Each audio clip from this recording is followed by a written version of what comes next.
All right, so I was having a little bit of a belt squeal under load.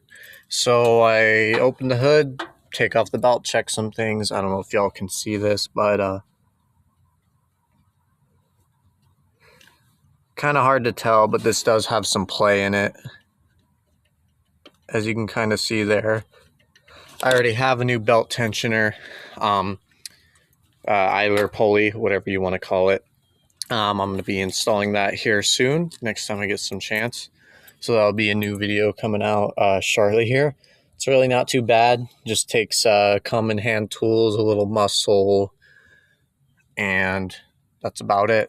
It's about an hour or so job, if that. I want to walk y'all through it eventually, and stay tuned to find out what happens next, I guess.